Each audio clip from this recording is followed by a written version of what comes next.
Harold Jacobs a grandi dans un foyer froid et peu accueillant. Sa mère, Brenda, était distante, tandis que son beau-père, Trevor, était la seule source de chaleur dans sa vie. Trevor, un routier au grand cœur, traitait Harold comme son propre fils, bien qu'il ne soit pas son père biologique. Brenda, cependant, ressentait du ressentiment envers Harold, le voyant comme un rappel de ses échecs passés. Cet environnement a façonné Harold en un homme déterminé à créer une famille qui ne ressentirait jamais la froideur qu'il avait connue enfant. Malgré la distance émotionnelle de sa mère, Harold trouvait du réconfort dans les conseils de Trevor, qui lui a enseigné les valeurs du travail acharné, du respect et de l'amour, des principes chers à Harold en grandissant.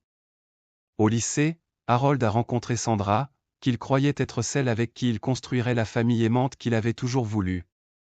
Ils se sont mariés jeunes, après que Sandra soit tombée enceinte de leur fille, Rebecca. Harold a rejoint l'armée, puis s'est reconverti dans la sécurité, tout cela pour offrir la meilleure vie possible à sa famille. Mais les fondations d'amour et de confiance qu'il avait tant travaillé à bâtir n'étaient pas aussi solides qu'il l'avait espéré. Harold ne se considérait jamais comme un homme extraordinaire. Son travail d'agent de sécurité consistait souvent à faire respecter les règles, à gérer des individus indisciplinés et à traiter la paperasse associée. Malgré les défis, Harold trouvait satisfaction dans son travail et était fier de subvenir aux besoins de sa famille. Sa femme, Sandra, une belle femme à l'allure juvénile, travaillait dans une banque locale, où elle est finalement devenue directrice après avoir fréquenté un collège communautaire. Ensemble, ils offraient une vie stable à leur fille, Rebecca. Harold et Sandra avaient tous deux 18 ans lorsque Rebecca est née. Avec l'aide de leur famille, ils ont réussi à s'occuper de Rebecca, finissant par emménager dans leur propre maison. Harold a rejoint l'armée après le lycée, où il a servi pendant 4 ans avant de décrocher un poste de sécurité dans un service de transport de fonds. Au fil du temps, il a gravi les échelons pour devenir directeur régional d'une grande entreprise de sécurité de renommée mondiale dans le nord-est de la France. Pendant ce temps, la carrière de Sandra à la banque apportait une stabilité financière supplémentaire à la famille. Rebecca, maintenant âgée de 17 ans, était autrefois le centre du monde d'Harold, mais leur relation s'était détériorée au fil des années. Depuis ses 12 ans, Rebecca devenait de plus en plus insolente avec Harold, un changement qui l'affectait profondément. Il mettait cela sur le compte de la rébellion adolescente typique, mais cela semblait différent. Un incident marquant s'est produit lorsque Rebecca avait 12 ans, Harold lui avait demandé d'aller se coucher, ce à quoi elle a répondu avec défi, « Pourquoi devrais-je » Une autre fois, à 14 ans, elle l'avait publiquement humilié en criant « La seule chose embarrassante, c'est d'être avec toi » lorsqu'il lui avait demandé de changer une tenue provocante à une fête de quartier. Son 16e anniversaire était particulièrement mémorable pour Harold. Il avait travaillé sans relâche, enchaînant les triples gardes et des périodes de 17 jours de travail consécutifs, pour économiser pour un acompte sur une Chevrolet Impala d'occasion de 2014 pour son anniversaire. Malgré tous ses efforts, la réaction de Rebecca fut désinvolte. « Merci, je suppose, papa. » Harold fut blessé par son ingratitude, et bien qu'il ait réussi à contenir sa colère, le souvenir resta gravé. Plus tard, Rebecca permit à son petit ami de conduire la voiture, ce qui se termina par un accident qui la détruisit totalement. Bien qu'Harold fût soulagé qu'elle n'ait pas été blessée, voir la voiture détruite le fit pleurer, comme si tout son travail acharné avait été vain. Harold se retrouvait souvent seul à discipliner leur fille Rebecca, car sa femme Sandra ne le soutenait jamais. Elle intervenait seulement pour excuser le comportement de Rebecca et critiquer Harold. Après une longue journée de travail, Harold rentrait chez lui, trouvant un certain réconfort dans le fait qu'il avait économisé pour surprendre Sandra avec un voyage en Jamaïque pour leur anniversaire de mariage. Ils avaient planifié ce voyage pendant des années, mais n'avaient jamais trouvé le temps. Harold aimait profondément sa femme et attendait avec impatience de la surprendre. En rentrant chez lui au volant de sa Chevrolet Camaro 2024, Harold se remémorait les débats qu'il avait eus avec Sandra et son ami sur la supériorité de Ford ou de Dodge, malgré les défis. Il aimait sa femme et sa fille, et chérissait sa famille. Alors qu'il approchait de sa maison, il réfléchit aux difficultés qu'il avait surmontées, mais se sentait reconnaissant pour sa famille. En entrant, il vit Rebecca descendre les escaliers dans une tenue provocante. Inquiet, il demanda « Où vas-tu habillée comme ça ?» Rebecca, roulant des yeux, répondit, « Je vais au cinéma, puis à une soirée à Lafayette. » « Je te l'ai dit. » Harold, ignorant son attitude, répliqua, « Tu n'as pas mentionné une soirée. Si tu l'avais fait, j'aurais dit non, et il est hors de question que je te laisse sortir habillé comme ça. Tu es consigné. » Rebecca était furieuse, « Consigné pourquoi ? » « Mes vêtements ?» Harold expliqua calmement, « Ce n'est pas seulement les vêtements. Tu es consigné parce que tu échoues en maths malgré mes avertissements et pour avoir séché les cours pour traîner avec tes amis. Voilà pourquoi. » La colère de Rebecca monta en flèche et elle siffla, « Espèce de pathétique excuse d'homme.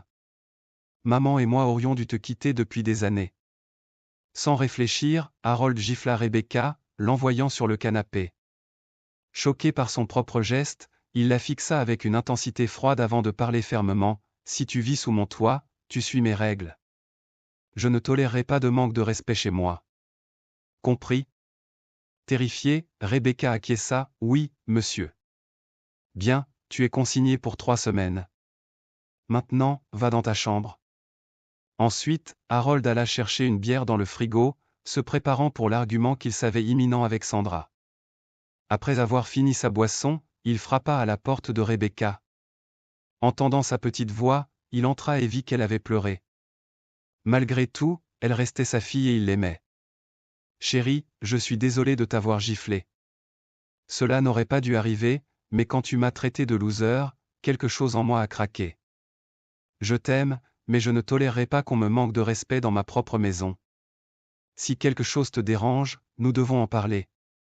Je t'aimerai toujours. » Rebecca, bien que toujours contrariée, ne répondit pas. Harold lui embrassa le front et quitta la chambre. 1 heure plus tard, Sandra arriva en trombe dans l'allée, furieuse. Dès qu'elle entra, elle demanda, « Pour qui te prends-tu pour gifler notre fille comme ça, Harold ?» Harold resta calme mais ferme, « Bonsoir chérie, bienvenue à la maison. Comment s'est passée ta journée ? Je demande parce que tu as omis de me saluer, comme tu le fais souvent ces derniers temps. Pour répondre à ta question, je suis son père, et bien que j'aime notre fille, je ne tolérerai pas de manque de respect dans la maison que je fournis pour notre famille. » Les yeux de Sandra se plissèrent, irritée par l'attitude ferme de Harold. Elle prit une respiration avant de demander, « Sandra m'a appelé au travail et m'a dit que tu l'avais giflé. Est-ce vrai ? » Harold lut son expression avant de répondre, « Oui, je l'ai giflé, assez fort pour qu'elle atterrisse sur le canapé. Elle devait comprendre que son comportement est inacceptable. » Sandra fut choquée, se couvrant la bouche de surprise.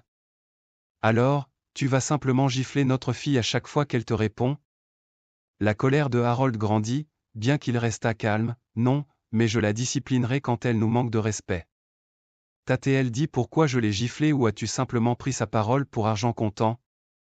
Sandra baissa les yeux, incapable de répondre.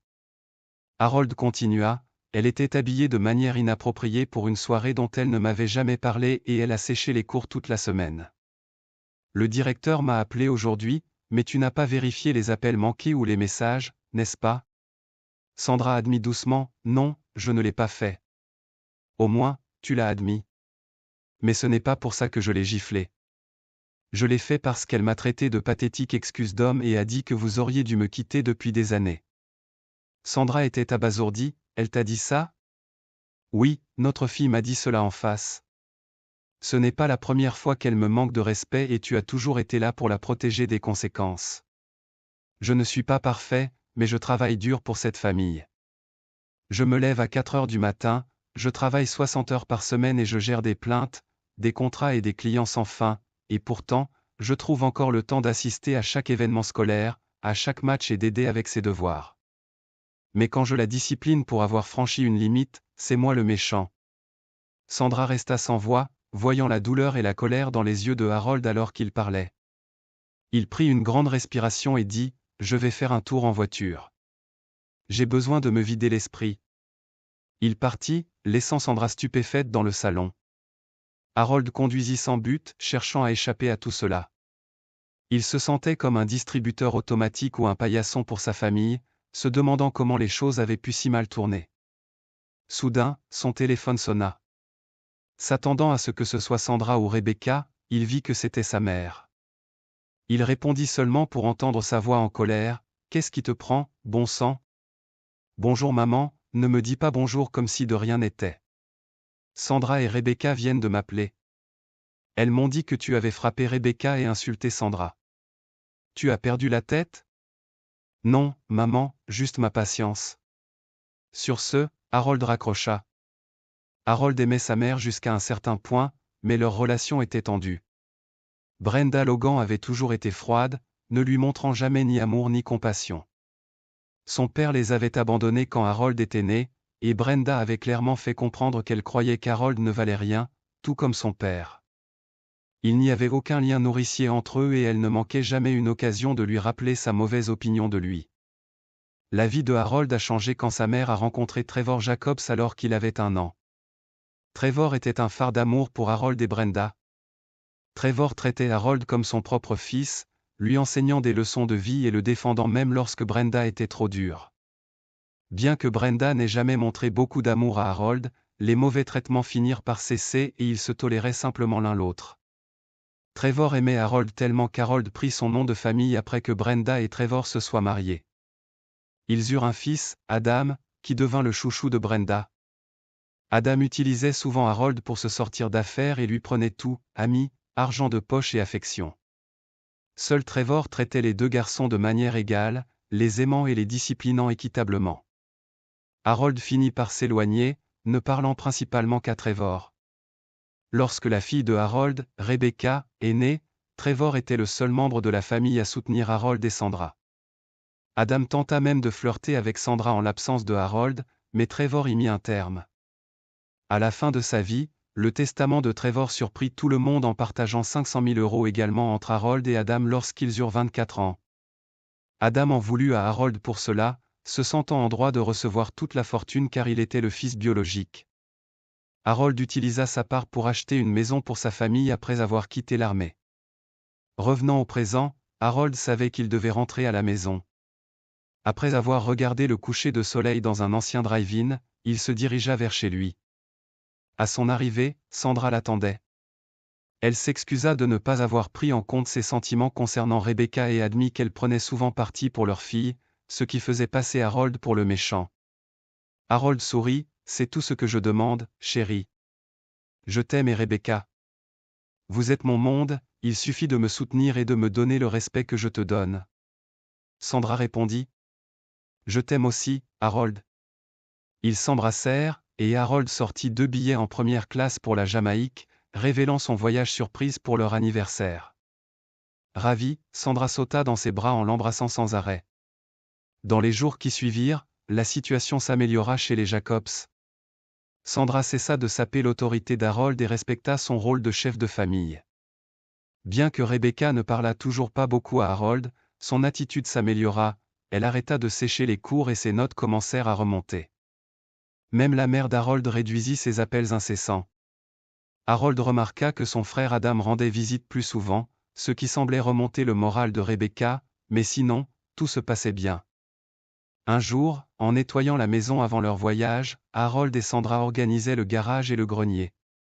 Rebecca était contrariée de ne pas être incluse dans le voyage, mais elle garda ses sentiments pour elle après leur récent conflit. Harold, travaillant dans le grenier, tomba sur de vieux albums photos qui éveillèrent en lui de la nostalgie. En parcourant les photos de son enfance, les images de son mariage et les souvenirs de Rebecca grandissant, il s'apprêtait à ranger les photos lorsqu'il trouva un sac en plastique contenant une liasse de lettres et une grande enveloppe brune. En lisant le contenu, son cœur se serra et son monde s'effondra. La lettre qu'Harold trouva le brisa, « Mon très cher amour Adam, la nuit dernière était magique. Je n'ai jamais ressenti quelque chose de pareil. Ton toucher est comme un artiste créant un chef-d'œuvre, rien ne se compare à Harold. Je te veux juste dans mes bras, à jamais tienne, Sandra. » Harold était dévasté en réalisant que Sandra aimait Adam. « Je suis marié avec elle depuis plus de 20 ans et elle me fait ça, » murmura-t-il, son monde s'effondrant. Il trouva d'autres lettres d'Adam exprimant son amour pour Sandra et faisant allusion à leur liaison, mentionnant même que Rebecca avait les yeux de Sandra.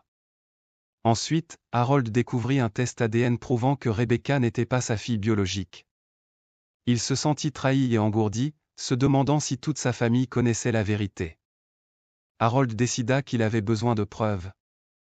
Il prit un échantillon de cheveux de la brosse de Rebecca pour un test ADN, déterminé à découvrir toute la vérité. Il se reprit, réprimant sa rage et planifia ses prochaines étapes. En quittant le grenier, il croisa Sandra qui lui demanda où il allait.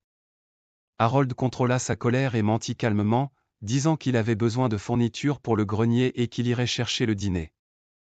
Une fois sorti de la maison, Harold appela Marcus Dwight, un détective privé de confiance qui travaillait pour son entreprise. Marcus, un ancien policier qui avait quitté la force après une embuscade presque fatale, dédiait maintenant ses compétences aux enquêtes privées. Lorsqu'Harold arriva au bureau, Marcus sentit immédiatement que quelque chose n'allait pas. Harold s'effondra en expliquant tout. Marcus, qui avait un lien personnel avec une situation similaire, fut furieux.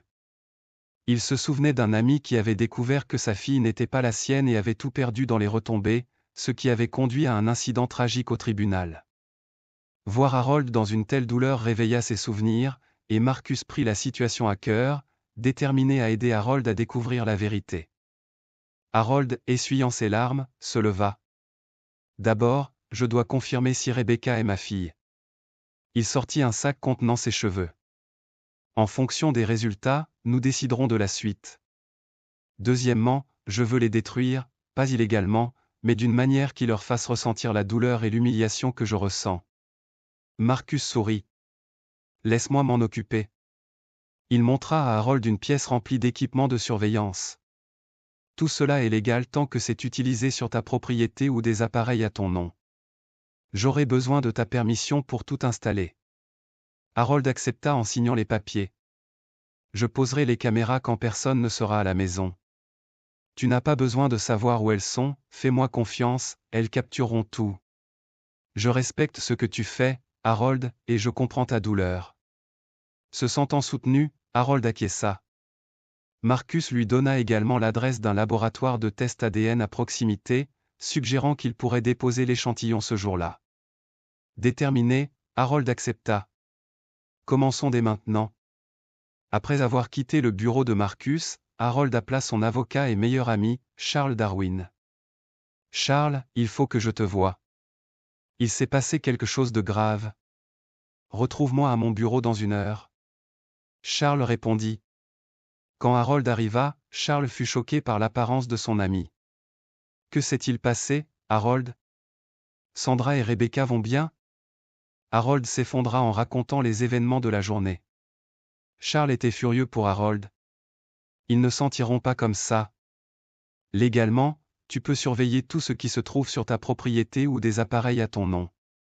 Nous accéderons à tous les fichiers supprimés et utiliserons tout ce que tu auras récolté. La loi est de ton côté si nous prouvons l'infidélité, surtout avec les nouvelles lois de l'État protégeant les biens de la partie trompée. Voyant le désespoir de son ami, Charles ajouta, « Je ne peux pas imaginer ce que tu traverses, mais tu dois te protéger maintenant. » Harold, le cœur brisé, dit, « Je l'ai aimé pendant plus de 17 ans et maintenant tout cela ne signifie plus rien. Ma propre fille, qui n'est peut-être même pas la mienne, me méprise, et ma femme m'a trompé avec mon frère qui me déteste juste pour exister. » Charles, touché par la douleur d'Harold, lui assura, « Nous remettrons les choses en ordre. Tu m'as soutenu quand j'avais besoin d'aide, je ferai de même pour toi. » Les deux amis s'embrassèrent. En rentrant chez lui avec les fournitures, Harold réfléchit à la trahison et à la douleur qu'il avait endurée ce jour-là. Il était déterminé à garder sa connaissance de l'affaire secrète jusqu'à ce qu'il ait tous les faits. L'idée que Rebecca ne soit pas sa fille le tourmentait, mais il se prépara au résultat du test ADN, redoutant ce qu'il pourrait révéler. Quand Harold arriva chez lui, tout semblait normal. Malgré son dégoût, il embrassa sa femme pour ne pas éveiller de soupçons. Ils finirent de nettoyer la maison et dînèrent ensemble, mais Harold avait l'impression de vivre dans une sitcom entourée d'acteurs au lieu de sa véritable famille. Plus tard dans la nuit, après que tout le monde se soit endormi, Harold installa l'équipement de piratage sur les téléphones de Sandra et Rebecca, suivant les instructions de Marcus. Il envoya un SMS à Marcus pour confirmer que c'était fait, et quelques minutes plus tard, Marcus répondit en indiquant que le piratage avait commencé. D'ici la fin de la semaine, Harold aurait les informations dont il avait besoin, qu'il le veuille ou non. Le lendemain, Après que Rebecca soit partie à l'école et Sandra au travail, Harold décida qu'il avait besoin d'un nouveau débouché. Il ne pouvait pas rester là à se morfondre. Se souvenant de son amour d'enfance pour les bandes dessinées, il chercha un magasin de BD et en trouva un appelé La Broche Farceuse. En entrant, des souvenirs de son enfance refirent surface, des journées passées avec un ami à fuir les soucis de la vie à travers les comics et les animés. Cet ami, cependant, avait disparu de sa vie depuis des années, ce qui provoqua une vague de tristesse. À la caisse, Harold fut stupéfait de voir quelqu'un qu'il n'aurait jamais cru revoir, Rose. Ses yeux s'élargirent de reconnaissance, et elle le salua avec un grand sourire. Harold, ça fait des siècles. Elle le serra fermement dans ses bras. C'était la première fois qu'Harold souriait sincèrement depuis le début de son épreuve. Rose était entrée dans la vie d'Harold lorsqu'il était enfant, lors d'une journée difficile où sa mère l'avait durement repoussé. Il s'était enfui pour pleurer sous un arbre. Rose, une fille aux cheveux roux et aux yeux bleus, s'était approchée de lui, lui offrant sa gentillesse et l'invitant à se joindre au pique-nique de sa famille. Ce geste simple avait déclenché une profonde amitié qui s'était transformée en amour. Mais au lycée, le frère d'Harold, Adam, qui avait l'habitude de lui prendre tout ce qu'il avait voulu Rose pour lui-même. Quand elle rejeta les avances d'Adam et se défendit, cela entraîna une série d'événements qui forcèrent Rose et sa famille à déménager pour éviter des ennuis juridiques. Rose s'était excusée pour le chaos, mais Harold l'avait rassurée qu'elle n'avait rien fait de mal, se blâmant lui-même à la place. Dans le parc où ils s'étaient rencontrés pour la première fois, ils s'étaient étreints, exprimant leur amour même si la vie les séparait. Revoir Rose rappela à Harold tous ses souvenirs, lui rappelant une époque plus simple et plus heureuse. Harold et Rose avaient toujours prévu d'attendre leurs 18 ans pour vivre leur première fois ensemble, pour rendre ce moment spécial. Au fil des années, leur amour et leur amitié étaient devenus plus forts, mais le jour du départ de Rose, ils avaient senti qu'une partie d'eux-mêmes mourait. Harold, conduit par Trevor, avait donné un dernier câlin à Rose avant de la regarder partir, sachant qu'ils ne se reverraient peut-être jamais. Avec le temps, Harold avait rencontré et épousé Sandra, bâtissant une famille avec elle.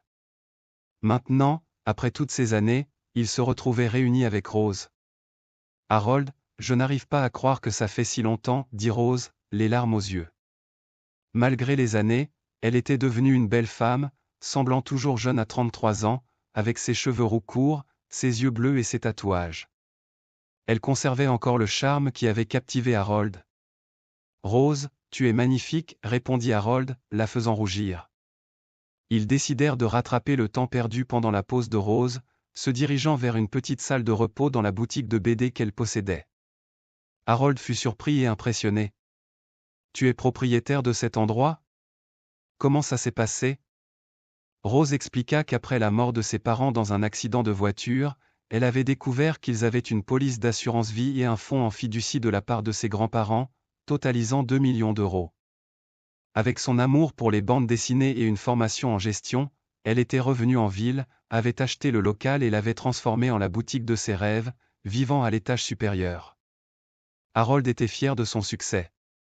Tu mérites tout ça, Rose. Je parie que ton homme est le plus chanceux du monde. Le sourire de Rose s'estompa. Il n'est plus dans le tableau. Je l'ai surpris en train de me tromper, et il a même eu le culot d'être en colère quand je l'ai interrompu. Heureusement, nous n'avions pas d'enfants et je suis parti avant que les choses ne deviennent pires. Harold, se reconnaissant dans sa douleur, partagea ce qui lui était récemment arrivé. Rose le serra fermement dans ses bras. Je suis là pour toi, quoi qu'il arrive. Harold ressentit une chaleur qu'il n'avait pas ressentie depuis longtemps. En se séparant, Rose l'invita à revenir. J'aimerais bien, dit Harold avant de repartir. Sur le chemin du retour, Harold reçut un message de Marcus, retrouve-moi chez Charles. Harold comprit ce que cela signifiait, et bien qu'il redoutât ce qui allait suivre, il s'y rendit. À son arrivée, la femme de Charles, Linda, l'accueillit chaleureusement. Harold, je suis tellement désolé pour tout ça. Nous sommes là pour toi, quoi qu'il arrive. Harold serra Linda dans ses bras et la remercia avant de se rendre dans le bureau où Marcus et Charles l'attendaient, l'air sombre. Marcus commença. Harold, je suis désolé, mais c'est grave.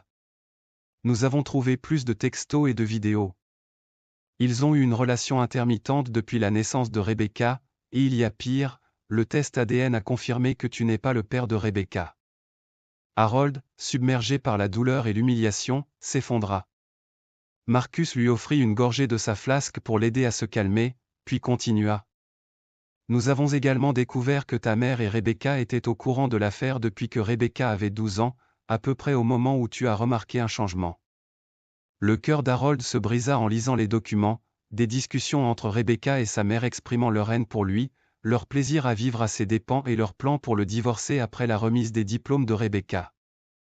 Ils évoquaient même l'idée de faire emménager Adam dans la maison payée par Harold, et sa mère disait qu'elle aurait préféré que ce soit lui qui meure à la place de Trevor. Sous le choc, Harold murmura, « Comment ma propre famille peut-elle me haïr autant ?» Charles et Linda lui offrirent du réconfort, Linda lui rappelant que « la famille, ce n'est pas une question de sang, mais d'action. Tu nous as sauvés, Charles et moi, il y a des années, et tu as été notre famille depuis. Nous t'aimons et nous serons toujours là pour toi. » Harold, résolu, dit à Charles, « On va les détruire. » Charles acquiesça, « Comment veux-tu leur remettre les papiers ?» Harold décida, « Je vais les remettre à Sandra moi-même. Elle s'attend à une surprise, et elle en aura une quand elle et Rebecca rentreront à la maison. J'aimais ma fille, mais maintenant, je ne peux même plus supporter d'entendre son nom. » Charles acquiesça en demandant des nouvelles d'Adam. « Je veux qu'il reçoive de mauvaises nouvelles pendant qu'il est au travail, » répondit Harold. Charles sourit à ce plan, considère que c'est fait. Harold ajouta ensuite, « Je veux quelque chose de spécial pour ma mère. Je remettrai les papiers de divorce moi-même lors de la fête de Rebecca, devant tout le monde. Je veux qu'il voie tous qu'Adam n'est pas l'enfant doré qu'il croyait. » Charles, d'abord surpris, soutint l'idée, « Je suis d'accord. » Harold garda son sang-froid, prévoyant de maintenir les apparences jusqu'à leur voyage anniversaire. « Je vais confronter Sandra, puis décider de la suite. » Tout le monde acquiesça, et Linda lui rappela, « Nous t'aimons et nous sommes là pour toi. » Le jour du voyage, Harold maintint la façade. La nuit précédente, Sandra initia une intimité, et Harold y répondit avec agressivité, la traitant sans affection. Après coup, Sandra, satisfaite mais choquée, demanda, « Qu'est-ce qui t'a pris ?» Harold répondit froidement, « Juste quelque chose que j'avais besoin de libérer. » Alors qu'ils se préparaient à partir, Adam et leur mère, Janet, arrivèrent. Adam sourit d'un air suffisant en faisant une remarque sur Rebecca, ce qui faillit pousser Harold à la violence, surtout quand Adam étreignit Sandra de manière inappropriée. Harold se retint, sachant qu'il devait conserver l'effet de surprise. Il évita sa mère, sachant que toute interaction pourrait éveiller des soupçons. Après avoir chargé la Camaro, ils se dirigèrent vers l'aéroport. En regardant l'île en dessous, alors qu'il entendait le capitaine annoncer leur atterrissage, Harold réfléchit à la manière dont il allait confronter Sandra et se demandait si elle serait honnête avec lui. Il prévoyait de maintenir l'apparence d'un mari aimant jusqu'à ce moment-là, espérant qu'elle lui dirait au moins la vérité. Le complexe, appelé le trésor caché, était magnifique, avec des vues splendides, des commodités luxueuses et un cadre parfait pour les couples. Sachant que ce voyage marquait la fin de son mariage, Harold décida d'en profiter au maximum. Lui et Sandra passèrent du bon temps à explorer des sentiers, des plages et des boîtes de nuit. Le deuxième soir, Sandra semblait plus heureuse que jamais, et bien qu'Harold ne l'aimât plus, il décida d'être avec elle une dernière fois. Il l'utilisa pour son propre plaisir, ne ressentant rien, et décida que ce serait la dernière fois. Le lendemain matin, Harold se réveilla et réveilla doucement Sandra. Ils se préparèrent et allèrent prendre le petit déjeuner. Pendant qu'ils mangeaient, Sandra dit, « Harold, ce voyage a été incroyable. Je t'aime et quand nous rentrerons, les choses seront différentes. » Harold répondit calmement, « Sandra, sur ce point, nous sommes d'accord. » Il sortit ensuite un paquet d'un sac en plastique et le posa sur la table. Le visage de Sandra devint livide. « Où as-tu trouvé ça ?» demanda-t-elle. « Dans le grenier, le lendemain du jour où tu m'as dit que tu m'aimais, » répondit Harold. Sandra, réalisant que son mariage de près de 20 ans était en train de s'effondrer, commença à pleurer.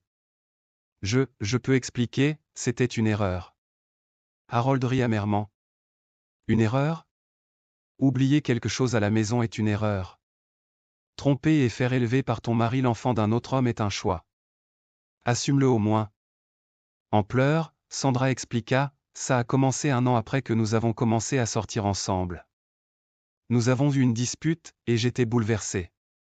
Adam est venu, m'a réconforté, et nous avons fini par... C'était censé être une seule fois, mais ça a continué par intermittence pendant des années. Je n'ai jamais voulu te faire du mal, Harold, je t'aime. Non, ne dis pas ça. Tu as perdu le droit d'utiliser ce mot avec moi. L'amour exige de la loyauté et du respect, ce dont tu manques clairement, répondit Harold, sa voix pleine de froideur. Sandra pleura de plus belle, sachant qu'elle méritait sa colère. Harold continua, j'ai vu le test ADN. Je sais que Rebecca n'est pas ma fille. Sandra eut un hoquet de surprise, et Harold poursuivit, sa voix dure, donc non seulement tu m'as trahi avec mon frère, mais tu m'as fait élever son enfant, qui m'a traité comme un moins que rien. Qui est son père? Harold savait déjà la réponse, mais il voulait voir si Sandra avait encore un peu de dignité pour lui dire la vérité. Malgré tout, une partie de lui l'aimait encore, mais il ne pouvait pas rester dans un mariage fondé sur des mensonges. Harold demanda d'une voix froide et exigeante, quel est son nom? Sandra hésita avant de répondre, je ne peux pas te le dire. Je suis désolé. Harold ne répondit pas, se contentant de la fixer avec une expression vide. Il déposa de l'argent pour leur boisson, annula le repas et s'éloigna sans un mot. Sandra courut après lui, mais il l'ignora. De retour à l'hôtel, Harold commença à faire ses bagages sans lui parler.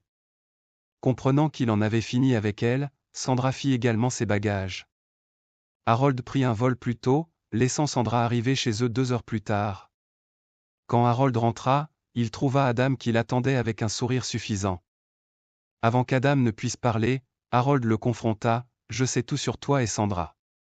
Sors de ma maison avant que je ne t'écrase la tête sur ma table basse. Terrifié, Adam partit immédiatement. Harold déménagea ensuite ses affaires de la chambre principale au sous-sol, qu'il avait auparavant aménagé en appartement d'invité. Sandra observa, réalisant trop tard que ses actions avaient probablement mis fin à leur mariage. Le lendemain, Harold rencontra Marcus, Charles et Linda pour discuter du voyage et des prochaines étapes. Il leur demanda de préparer tout pour la fête des 18 ans de Rebecca au Grand Hôtel du Lion. Marcus servirait de sécurité personnelle pour Harold cette nuit-là. Marcus révéla encore plus de choses compromettantes sur Adam, y compris des accusations de maltraitance sexuelle et des pratiques commerciales douteuses. Il assura Harold que les femmes étaient prêtes à témoigner contre Adam. Impressionné, Harold suggéra une promotion pour Marcus, ce qui apporta un peu de légèreté à la réunion. Mais en quittant la salle, Harold se sentit plus déterminé que jamais. Il avait fini de verser des larmes. Maintenant, il avait un objectif. Sachant que Rebecca était sortie avec sa mère et Adam, Harold attendit leur retour, assis dans le salon avec un verre de brandy. Quand Rebecca arriva, elle ricana, « Enfin, je peux quitter ce loser et cette maison minable. » Sandra tenta de la corriger, « Ce loser t'aime et t'a élevé, montre-lui un peu de respect. » Rebecca roula des yeux et répondit, « Oh, s'il te plaît, tu es avec mon vrai père depuis que je suis née. C'est trop tard pour le respect. Ce loser m'a éloigné de Ronnie, et je le déteste pour ça. » De l'ombre, Harold prit la parole, « Rebecca, pourquoi ne me dis-tu pas vraiment ce que tu ressens ?» Les 2 femmes se figèrent de terreur en réalisant qu'Harold avait tout entendu. Rebecca se rétracta, comprenant que ses paroles cruelles avaient été entendues par l'homme qu'elle venait d'insulter. Harold, ce n'est pas ce que tu penses, tenta d'expliquer Sandra. Elle s'est juste mal exprimée. Non, elle a dit exactement ce qu'elle voulait dire, répondit Harold en s'approchant. Les femmes se regroupèrent ensemble, tandis qu'il continuait, je sais tout, Sandra. Je sais que Rebecca n'est pas ma fille, mais celle d'Adam. Je sais que ma mère était au courant de l'affaire depuis que Rebecca avait 12 ans. Tu as dit à Rebecca que j'avais une liaison et qu'Adam te consolait, tout ça pour cacher ta propre honte. Harold se tourna vers Rebecca, je ne sais pas ce que j'ai fait pour que tu me détestes, Rebecca. Je t'ai aimé de tout mon cœur. J'étais là pour toi quand Tommy t'a quitté, quand tu étais malade, quand tu as commencé l'école. J'avais promis de te protéger et de te montrer de l'amour, contrairement à ce que j'ai vécu avec ma mère. Rebecca commença à pleurer alors qu'il continuait. Quand tu as eu cet accident de voiture, tout. Je me suis inquiété pour toi, espérant que tu n'étais pas blessé. Harold regarda ensuite Sandra et ajouta, et toi, mon amour, est-ce que toi et Adam riez chaque fois que tu le menais dans notre lit? Sandra pâlit. Avant que tu demandes, j'ai des preuves vidéo, dit Harold en allumant la télévision pour montrer des images de Sandra et Adam ensemble dans leur lit conjugal. Tu m'as espionné, demanda Sandra, irritée. Es-tu vraiment en colère parce que je t'ai enregistré en train de me tromper dans notre lit, rétorqua Harold. Sandra balbutia, je peux expliquer, on peut s'en sortir. Oh non, l'interrompit Harold. Ce n'était pas une erreur, Sandra. C'était un choix, encore et encore. Tu as couché avec mon frère, eu son enfant, et m'a fait l'élever comme si c'était le mien. Rebecca tressaillit aux paroles glaciales d'Harold. Il finit son verre, lava le verre et réfléchit à la manière dont son mariage partait en fumée. En enfilant sa veste et en se dirigeant vers la porte, Sandra cria, « Où vas-tu? Nous devons parler, c'est une famille. » Harold ricana, « Quelle famille? Tu n'as pas entendu ce que je viens de dire? Je pars parce que je ne peux plus supporter de vous voir ni l'une ni l'autre. » Il claqua la porte et partit, ressentant un besoin d'évasion. À 10 heures du soir, il ne voulait pas aller dans un bar. Il avait besoin d'être avec un ami, et il savait exactement où aller. Rose était chez elle avec ses 2 nouveaux chiots bergers allemands, Lady et Gunther. Elle avait toujours voulu être mère, mais de mauvaises relations l'avaient laissée seule. Ses chiots étaient désormais ses compagnons. Lorsqu'elle entendit son interphone, elle vit Harold sur la caméra de la porte et le laissa entrer. Quand Harold arriva, il était dévasté. Sans dire un mot, il se blottit contre Rose et pleura, libérant enfin toute la douleur et l'angoisse qu'il avait refoulée, la trahison de sa famille, la découverte de l'affaire, et le cœur brisé par tout cela. Rose consola Harold comme elle l'avait fait des années auparavant, le tenant pendant qu'il pleurait sans aucune honte. Elle caressa doucement sa tête et murmura, « C'est bon, mon chéri, je suis là. » Quand il eut fini, Harold partagea ce qui s'était passé. « Je me sens comme une blague, comme si j'avais été percuté par une voiture et que tout le monde riait, surtout ceux qui étaient censés être ma famille. » Rose, ayant traversé ses propres épreuves, comprit sa douleur. « Regarde-moi, Harold, dit-elle doucement. » Harold leva les yeux, les larmes aux yeux. « Peu importe ce qui arrive, je suis là pour toi, comme avant. » Harold réussit à sourire. « C'est bon de te revoir, partenaire. » Rose sourit en retour. « Oui, ça l'est, partenaire. J'ai une chambre d'amis prête pour toi. Tu devrais te reposer. Je doute que ta femme s'en soucie, vu la situation. » Sarcastique, mais Harold rit doucement. « Non, elle ne s'en souciera pas. » Avant d'aller se coucher, Harold étreignit Rose. « Merci, Rose, pour tout. » Rose sourit et l'embrassa sur la joue. « Tu ferais la même chose pour moi. » Bonne nuit, Harold.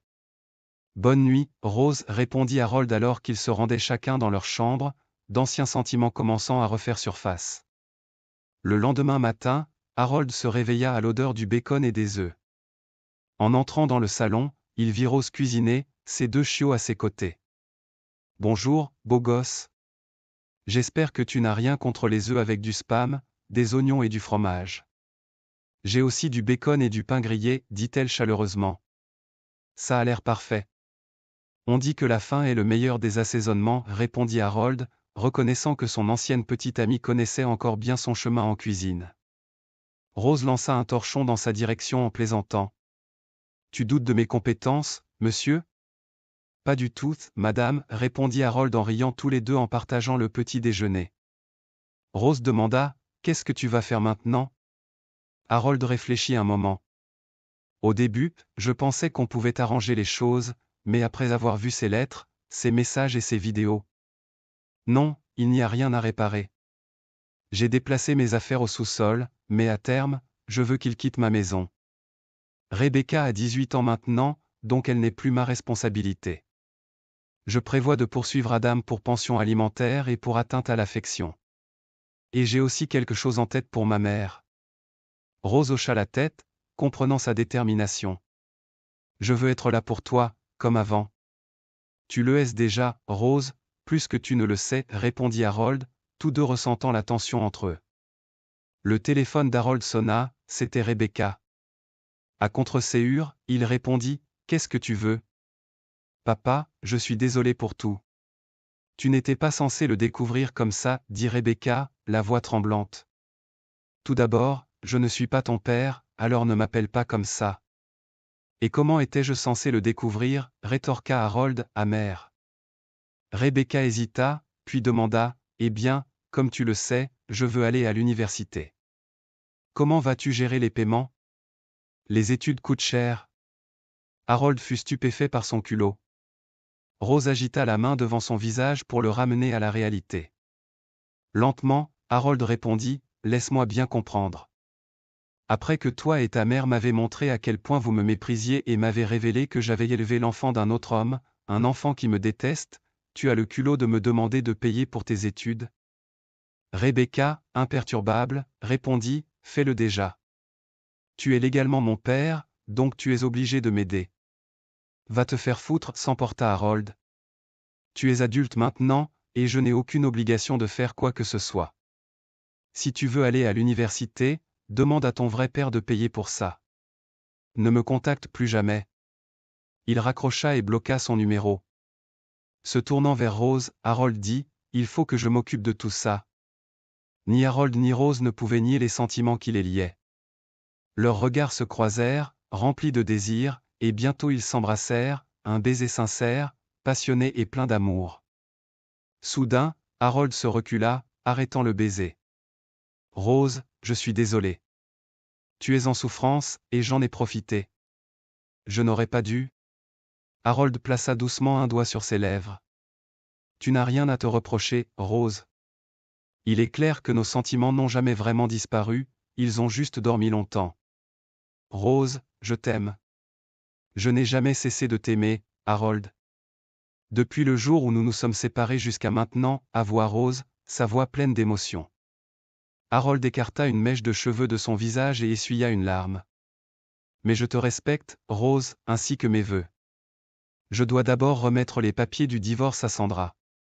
Cela se passe ce soir. Si tu veux que nous soyons ensemble, je te demande de respecter mon souhait de rester fidèle jusqu'à ce que tout soit fini. Si c'est trop demandé, je comprends. Rose l'embrassa sur la joue. J'ai attendu plus de 17 ans, je peux attendre un peu plus longtemps. Ils s'étreignirent, et pour la première fois depuis longtemps, Harold ressentit de l'espoir. Il partit, prit une douche et se prépara pour la fête d'anniversaire de Rebecca à l'hôtel. En s'habillant, il réalisa qu'il n'y avait aucun intérêt à se lamenter sur le passé, qu'il ne pouvait que continuer d'avancer. À son arrivée à la maison, les travailleurs étaient en train de préparer la fête. Super, l'anniversaire de Rebecca, exactement ce dont j'avais besoin, pensa-t-il. Son téléphone sonna, et voyant l'identifiant de l'appelant, Harold ricana. Il pensa à ignorer l'appel, mais se rappela que son téléphone était sur écoute pour recueillir des preuves. Espèce de salaud, qu'est-ce que tu as fait? Hurla la voix d'Adam à travers le téléphone. Harold joua l'innocent. Bonjour, Adam, de quoi parles-tu? Ne fais pas l'idiot. J'ai été convoqué par les ressources humaines aujourd'hui. L'OSHA et le département du travail étaient là avec mon superviseur. 3 femmes ont déposé des plaintes contre moi, et cette fois, ça colle. Je suis suspendu. Ça ne devait pas se passer comme ça, s'emporta Adam. La voix d'Harold se fit froide. Si par amusement, tu veux dire les maltraiter, alors c'est exactement ce qui devait arriver. Adam réalisa qu'il en avait trop dit et adopta un ton venimeux. Pour qui te prends-tu? Je suis ton frère, Adam. Je suis celui qui a baisé ta femme. Comment as-tu pu me faire ça? Tu me détestes depuis toujours, pourquoi? Adam répondit froidement, tu es né, papa t'aimait même si tu n'étais pas son fils. Ce temps avec lui aurait dû être le mien. Tu étais parfait, de bonnes notes, des amis. J'étais juste ton petit frère. Alors, quand j'ai eu l'occasion de prendre Sandra, je l'ai fait. Je l'ai fait se sentir vivante pendant que tu te concentrais sur ta propre vie. Nous avons couché ensemble pendant que tu étais en camp d'entraînement, et j'ai ri en te transformant en perdant. Sa voix remplie d'arrogance, Adam ajouta, je ne sais pas comment tu as foutu en l'air mon boulot, mais si je suis viré, je vais te détruire, compris? Harold sourit, reconnaissant pour cette preuve enregistrée. Je t'entends parfaitement, Adam. Adam, croyant avoir intimidé son frère, raccrocha. Mais Harold rit, sachant qu'Adam venait de lui fournir suffisamment de preuves pour porter de graves accusations, y compris pour fraude parentale et atteinte à l'affection. Initialement, Harold prévoyait de sauter la fête, mais maintenant, il voyait une opportunité. Il est temps de montrer au monde ma famille aimante et attentionnée, pensa-t-il avec un sourire. Harold arriva à l'hôtel dans sa Camaro fraîchement cirée, remettant les clés à un voiturier qui admira la voiture. Fais attention à ne pas baver, je viens de la faire cirer, plaisanta Harold. Le voiturier, embarrassé, commença à s'excuser, mais Harold lui donna un pourboire de 100 €. C'est une belle voiture, merci de l'apprécier. Peux-tu la garer près de la sortie? Je ne pense pas rester longtemps. Le jeune voiturier sourit et accepta la demande d'Harold. À l'intérieur, Harold trouva la salle de bal extravagante, avec une belle sculpture au centre et un bar à proximité. Des serveurs offraient des boissons aux personnes de plus de 21 ans, identifiées par des bracelets violets, tandis qu'un DJ jouait de la musique pour la foule qui dansait. Harold devait admettre que c'était un montage impressionnant. Il repéra rapidement son avocat, Charles, et son détective privé, Marcus. Marcus se fondait dans la masse en portant des vêtements d'entretien, tandis que Charles était vêtu d'un costume élégant. Harold leur fit un briefing sur la situation et leur donna des instructions pour installer l'équipement. Si quelqu'un demande, vous faites juste partie du personnel, dit-il. Les invités commencèrent à arriver, y compris Sandra, Rebecca et sa mère, Janet. Janet, toujours vaniteuse, était aussi soignée que jamais, mais son caractère restait pourri. Quand elle vit Harold, elle ricana, « Alors tu as finalement repris tes esprits et es venu pour le jour spécial de Rebecca. Au moins, tu as fait quelque chose de bien. » Harold l'ignora et se mêla aux autres invités, qui comprenaient les amis de Rebecca, son petit ami, des parents et même son grand-père. Bien que dans ses 80 ans, son grand-père imposait encore le respect, surtout à Janet, qui se comportait de son mieux en sa présence. La fête se déroula sans accroc, avec des danses, des boissons et des conversations animées. Lorsque ce fut l'heure des discours d'anniversaire, Adam arriva juste à temps, souriant d'un air suffisant en passant devant Harold. Sandra évitait Harold, manifestement honteuse, tandis que sa mère le regardait avec dédain, comme d'habitude. Alors que Rebecca commençait son discours, elle jeta un regard méprisant à Harold. « Bonsoir à tous, merci d'être venus. » Des applaudissements suivirent, et Harold prit une gorgée de son verre. Marcus se pencha et murmura, « Tout est prêt. » Bonne idée d'avoir fait de cette fête un événement pour les 18 ans et plus. Harold sourit. Oui, c'était. Rebecca continua, son sourire devenant cruel, « La famille, ce n'est pas seulement une question de sang. Mon propre père, par exemple, ne veut pas soutenir mon rêve de devenir infirmière. Il me punit à cause de sa dispute avec ma mère. Quel genre de père fait ça? » L'ambiance devint tendue alors que les regards accusateurs se tournèrent vers Harold, mais il resta calme. Puis, il commença à applaudir lentement en se dirigeant vers le centre de la salle. « Brillant, ma fille, tout le monde. C'est vraiment riche, dit-il sarcastiquement. La salle tomba dans le silence, tous les yeux rivés sur Harold. J'ai parcouru 1500 kilomètres pour voir ma fille naître. À partir de ce moment, j'ai juré qu'il n'y avait rien que je ne ferais pas pour elle.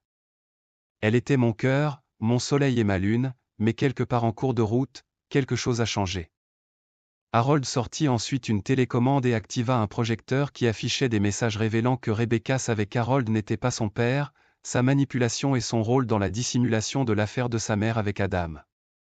L'écran montra comment elle appelait Adam « papa » et se moquait d'Harold dans son dos. Rebecca était horrifiée. « Et maintenant, continua Harold, parlons de ma femme. Je l'ai aimée depuis le lycée, je lui ai tout donné, mais pendant que je servais notre pays, elle avait une liaison avec mon frère. » Harold diffusa une vidéo montrant sa femme et son frère en train d'avoir des relations dans leur lit conjugal, avec son frère se moquant de lui pendant l'acte. Il montra également des enregistrements de discussions et de vidéos révélant leur plan pour vider ses fonds et le chasser de sa propre maison par le divorce. Ils professaient ouvertement leur amour l'un pour l'autre, traitant Harold comme une simple nuisance. Sandra hurla de choc et de honte en voyant les preuves. Harold s'approcha d'elle et lui tendit une enveloppe manille. « Je veux divorcer, dit-il froidement. J'ai aussi vendu la maison. Elle est à mon nom, et comme nous sommes dans un état qui prend en compte la faute, tu n'as rien à dire. Les serrures ont été changées, et tu as jusqu'à la fin de la semaine pour récupérer tes affaires. Je suis plus généreux que tu ne le mérites. Tu peux garder ton 401K, et nous partageons les biens matrimoniaux. J'ai vendu la maison pour 2000 €, donc tu as un peu d'argent pour les courses et l'essence. Je ne veux plus rien avoir à faire avec un endroit rempli de mensonges, et je ne veux plus rien avoir à faire avec toi. Ce que tu as fait était égoïste et cruel. Tu as laissé mon frère te baiser et m'a fait élever sa fille, qui a pris plaisir à être cruel avec moi. » La voix d'Harold se durcit.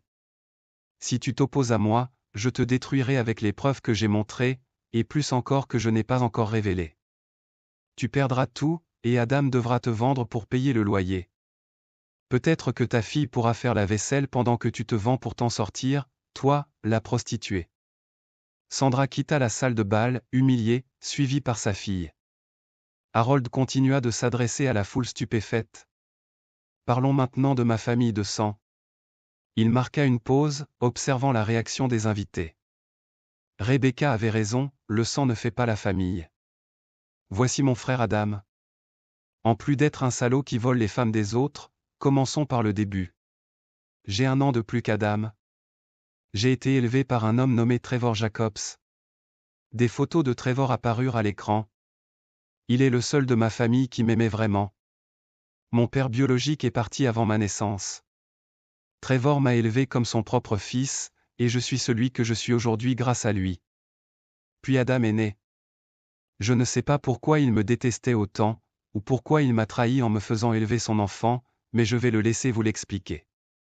Harold diffusa l'enregistrement de sa conversation avec Adam plus tôt, révélant la jalousie d'Adam, son souhait de voir Harold mourir et sa conviction qu'Harold n'avait aucun droit à l'amour ou à l'argent de leur père. Adam avait même menacé de tuer Harold.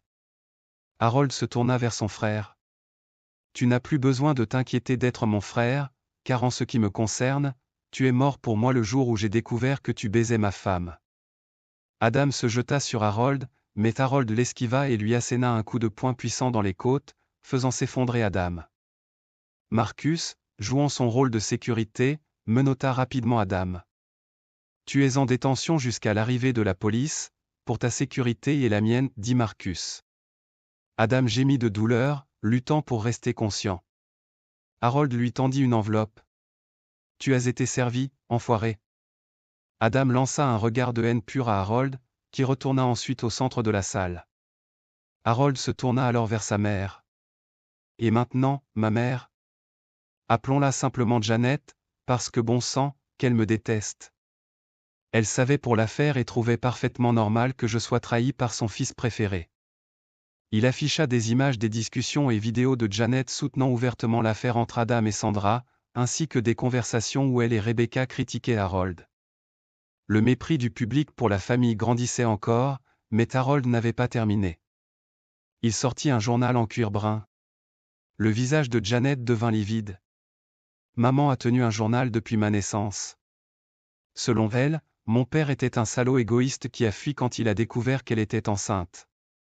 Mais ce n'est pas entièrement vrai, continua Harold. J'ai fait quelques recherches et découvert que mon vrai père s'appelait Alex Thompson.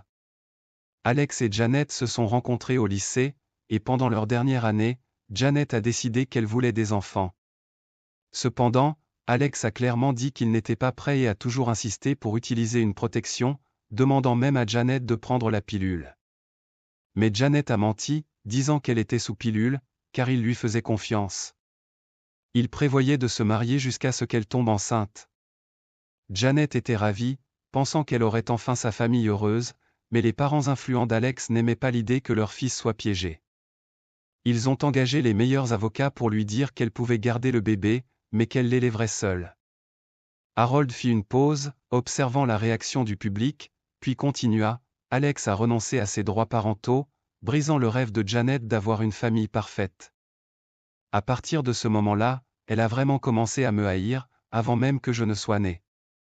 Elle voulait se débarrasser de moi, mais mon grand-père riche est intervenu et a menacé de la déshériter, alors elle m'a gardé, bien qu'elle n'ait même pas voulu me tenir après ma naissance. Et voilà le coup de grâce, Janet avait un ami du quartier qui venait nous rendre visite quand papa n'était pas à la maison. Oui, elle l'a trompé. Harold continua, un jour, j'ai vu cet ami, appelons-le Rusty. Rusty aimait traîner avec moi, surtout quand maman ou papa n'étaient pas dans la pièce. Un jour, Rusty est entré dans ma chambre pendant que je dormais. Bref, je me suis réveillé pour voir Rusty me toucher de manière inappropriée. La foule poussa un cri d'horreur, mais Harold continua, sa voix restant calme. Quand j'ai raconté cela à ma mère, elle m'a giflé et menacé de m'envoyer ailleurs, là où même Trevor ne pourrait pas me retrouver. Elle m'a accusé de mentir. J'ai toujours pensé que les mères étaient censées protéger leurs enfants, mais j'ai eu l'inverse. Des gens dans le public commencèrent à pleurer, et Harold versa quelques larmes lui-même. Maintenant, vous vous demandez probablement pourquoi vous devriez me croire. Regardez l'écran. L'écran montra des vidéos et enregistrements confirmant l'histoire de Harold, le témoignage de son père, les propres paroles de Janet exprimant ses regrets et sa haine, et des pages de son journal confirmant tout. La foule devint morose, certains pleurant pour ce que Harold avait enduré, tandis que d'autres fixaient sa famille avec mépris. Harold s'approcha de sa mère, la regardant fixement, prêt à dire ses dernières paroles. Harold se tenait face à sa mère, les mots lourds de ressentiment et de douleur. Je n'avais pas le choix d'être né, et la seule vraie famille que j'ai eue n'était même pas liée par le sang. Mais je veux que tu sortes de ma vie pour de bon. Plus de coups de téléphone, plus de messages, et quand tu prendras ton dernier souffle, je veux que tu saches que tu mourras seul. Si tu n'étais pas si rempli de haine, tu aurais pu être entouré d'amour et de gens qui se souciaient de toi. Mais maintenant, les seules personnes autour de toi seront celles qui attendent de prendre ton corps. Janet resta sans voix. Harold posa le microphone sur son support et s'adressa à la foule une dernière fois. Merci à tous d'être venus. Passez une bonne soirée. Alors que la police arrivait pour emmener Adam, Harold se tourna vers Sandra et Rebecca. Nous n'avons plus rien à discuter.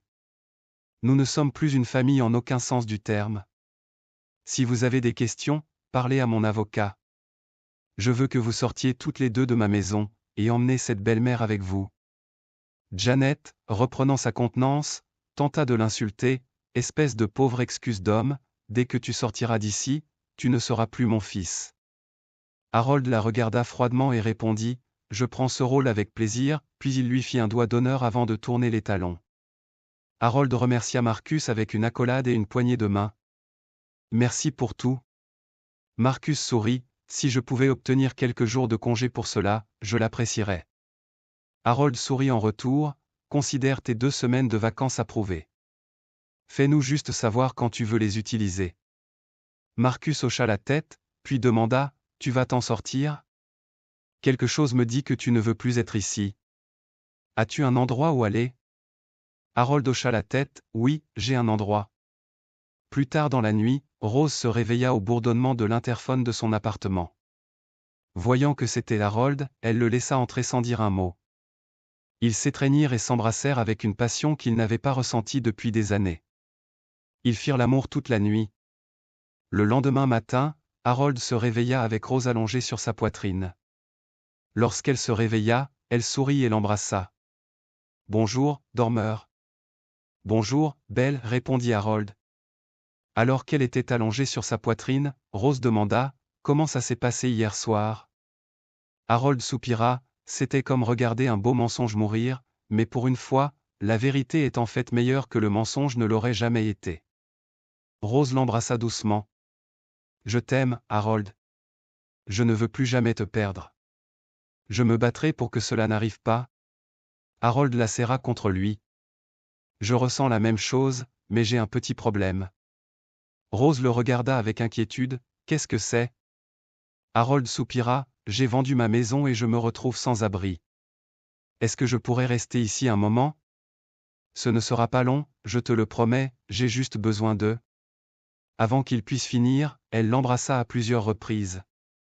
Reste aussi longtemps que tu veux, tu n'as même pas besoin de demander. Ils rirent ensemble, leur passion l'un pour l'autre grandissant à mesure qu'ils passaient la journée à faire l'amour. Au fil des jours, Harold commença sa nouvelle vie. Il déménagea ses affaires de la maison dès le lendemain, laissant les affaires de Sandra et Rebecca dans un conteneur de stockage devant la maison. Un jour, sur le chemin du retour chez Rose après le travail, Harold reçut un appel de Charles. « Harold, c'est Sandra. Elle dit qu'elle signera tout ce que tu veux, sans poser de questions, mais que tu dois lui parler. » Harold y réfléchit. Il n'avait pas vraiment besoin de la coopération de Sandra, il pouvait la ruiner dans le divorce, et ses menaces n'étaient pas vides. Mais il réalisa qu'il voulait simplement qu'elle sorte complètement de sa vie. Il voulait recommencer à zéro avec Rose, l'amour qu'il pensait avoir perdu il y a longtemps. Toujours dans la trentaine, il voulait passer ce temps avec quelqu'un qu'il aimait et le respectait, et il voulait bien faire les choses. « Ok, Charles, fais-moi savoir quand t'es où la rencontrer. » Le lendemain, Harold rencontra Charles dans son bureau. Sandra et son avocat étaient prêts à signer les papiers. Malgré les objections de son avocat, elle accepta de signer si elle pouvait parler à Harold d'abord. Une fois les avocats sortis de la pièce, Sandra brisa le silence après 2 minutes. « Je sais que ça ne signifie plus grand-chose maintenant, mais je suis vraiment désolé. Tu ne me croiras peut-être pas, et je ne t'en veux pas, mais je t'aime. Je ne peux pas justifier ce que je t'ai fait, ni comment j'ai laissé Rebecca te traiter. » Harold la regarda. « Est-ce que c'était quelque chose que j'ai fait ou que je n'ai pas fait ?» Sandra cria presque, « Non, mon Dieu, non, Harold, tout ça, c'est de ma faute. » Elle rappela alors les avocats et signa les papiers, les larmes aux yeux.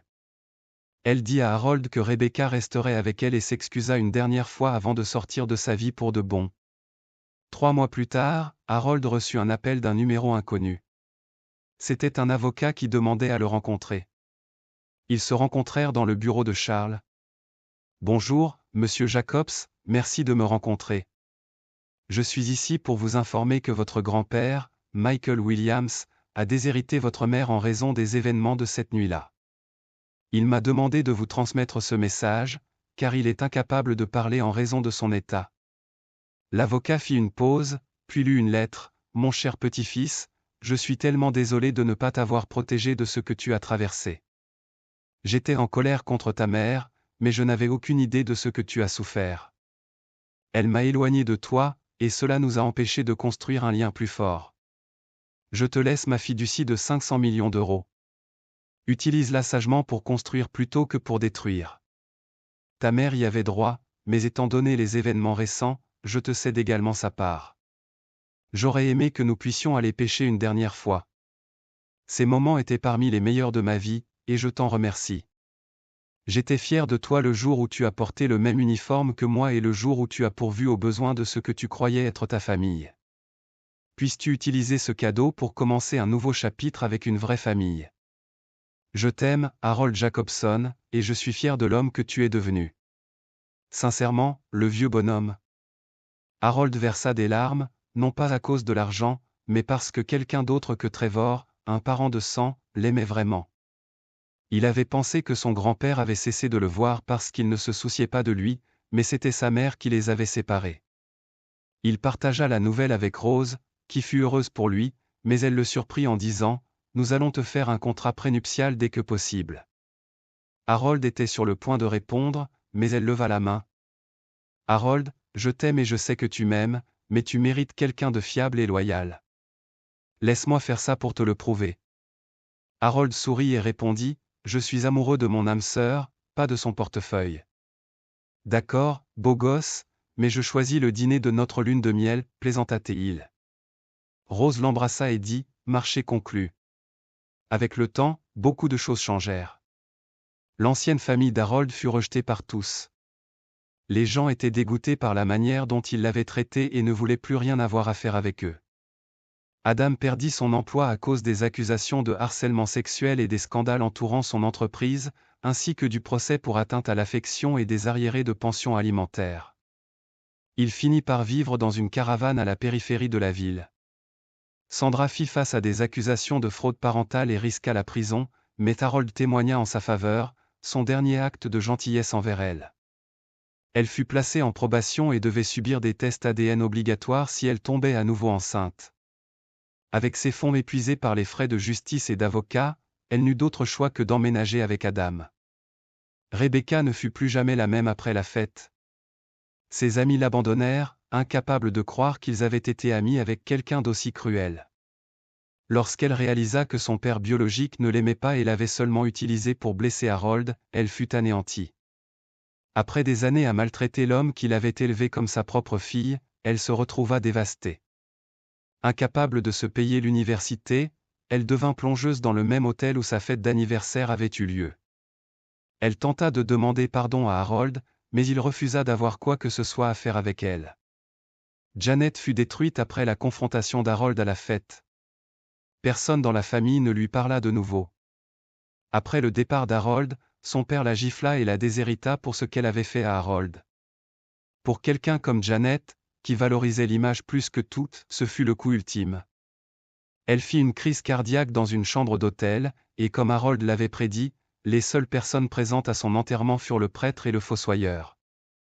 7 mois plus tard, une Rose très enceinte et radieuse descendit l'allée lors d'un petit mariage en plein air, entourée de feuilles de printemps et d'une douce brise. Sa robe blanche aux détails floraux complétait parfaitement le cadre naturel. Charles servit de témoin, Marcus était un garçon d'honneur, et Linda, la femme de Marcus, était une demoiselle d'honneur. Le mariage n'était pas extravagant, mais c'était exactement ce que Rose et Harold voulaient, beau et sincère. Quelques mois plus tard, Harold accueillit la naissance de ses jumeaux, Jacques et Sally. Jacques avait le nez d'Harold et Sally ses yeux. Bien que Rose ait insisté pour des tests ADN, Harold savait déjà qu'ils étaient les siens. Submergé par l'émotion, il serra sa femme et ses enfants dans ses bras en disant « Ma famille, je vous aime tellement. Merci d'être dans ma vie. » Rose les étreignit tous et répondit « Merci d'être toi, chérie. Nous t'aimons aussi, de tout notre cœur. Je te le rappellerai tant que je vivrai. » Un an plus tard, Harold était assis sur un banc surplombant leur grand jardin, regardant Rose jouer avec leur chien Gunther, tandis que Lady restait allongée à ses côtés avec Jacques et Sally. Leur sourire le remplissait de chaleur. Rose revint vers lui et partagea un baiser amoureux. Grâce à leurs efforts conjoints, le couple agrandit leur entreprise en ouvrant 3 autres magasins dans la ville tout en conservant l'original. Ils louèrent leur ancien appartement à de nouveaux employés à un tarif réduit. Le succès d'Harold sur le marché boursier lui permit de devenir propriétaire de son entreprise, avec Marcus comme directeur national supervisant plusieurs sites à travers le pays.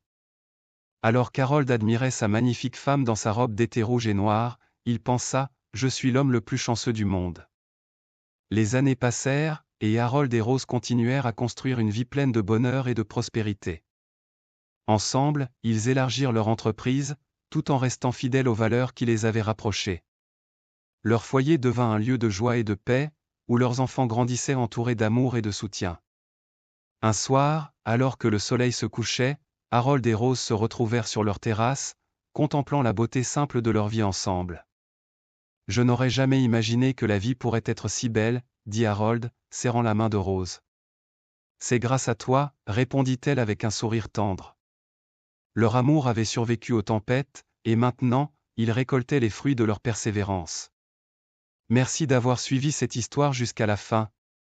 Si vous avez aimé, n'oubliez pas de laisser un like, de commenter et de partager avec vos amis. Abonnez-vous pour plus d'histoires captivantes. Qu'avez-vous pensé de la transformation de Harold? Pensez-vous que la justice a été rendue à la fin? Comment auriez-vous réagi à sa place? Partagez vos réflexions dans les commentaires.